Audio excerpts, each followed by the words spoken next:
Welcome back to the ESA News Desk. I'm Sarah Panko. Joining me now is Rob Morgan. He's the CEO of Energy Storage for GE. Thanks for joining us here. Hey Sarah, thanks for having me. Yeah, we appreciate this. Great. So talk to me a little bit about GE and what you do for them.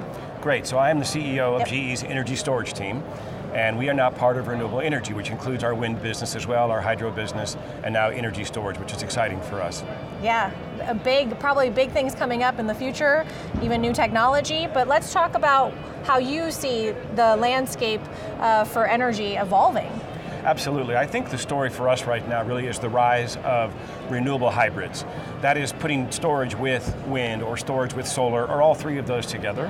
And so we have some great news coming out of this show this week around doing some DC coupled solar projects, doing some actual hybrid gas turbine projects with batteries and gas turbines. It's really all about increasing the renewables penetration in the grid, and how do we do that effectively and start dealing with intermittency or other impacts that, look, we all love renewable energy, right? It's increasing on the grid, but it's causing a little bit of a stability type issue or intermittency issues. Energy storage is the perfect solution for that. Wow, that's good to know.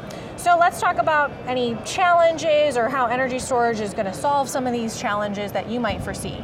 I think going back to that renewable story, that creates these challenges, and storage is the solution point.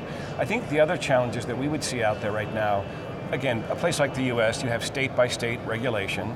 ESA as a trade association, Energy Storage Association, is helping us with moving rules down the road that facilitate more storage and more storage. And so that's a really great thing that ESA does.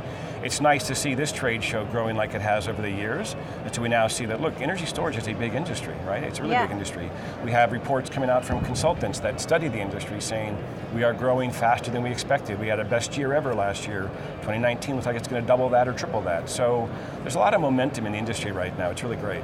And you kind of touched on this just now, but where is the industry right now? So yeah, what are we seeing with it? We are still in our toddler phase, if you want to put it in a life cycle perspective.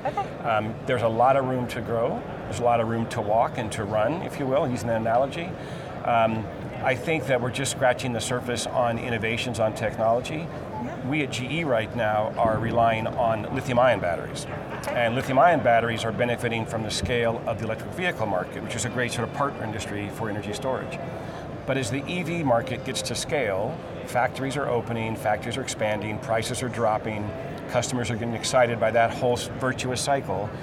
So I'd say again, we're still at that toddler phase, but there's a lot of room to grow.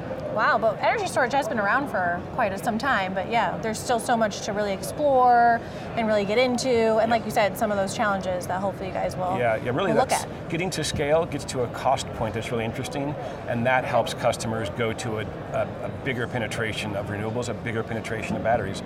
So we've had them forever, like you have your cell phone, even your car has a battery, right? Yep. But we're now making a price point that's really interesting for a lot more segments around the world. Yeah, and hopefully more people will be interested in this and take advantage of it. More states will get on board. Yep. So that'll be great. More countries, more states, but this is ESA, right? So we'll stay domestic for today, All right, and let's talk about the GE reservoir. Yeah, so GE developed a reservoir, which is really a 20-foot container that's meant to be a standalone 1 megawatt, 4 megawatt hour system. So by putting a very dense box together, we've actually enabled better degradation curves for batteries, because batteries do lose their life over time. We've put together a factory-built, factory-assembled, and factory-tested container that can be shipped directly to site. Now construction's gotten easier, and we've solved a bunch of safety challenges that batteries inherently bring to the table because of heat and short circuit and electrical things. But safety is a huge important thing, and I think that the ESA has just this week come out with their safety pledge, a responsibility pledge, and we're happy to sign that. Perfect. Well, thanks for joining us. We really appreciate you being here. Thank you so much, Rob. That's great, Sarah. Thank you. Yeah, thank you. Well, this is the ESA News Desk.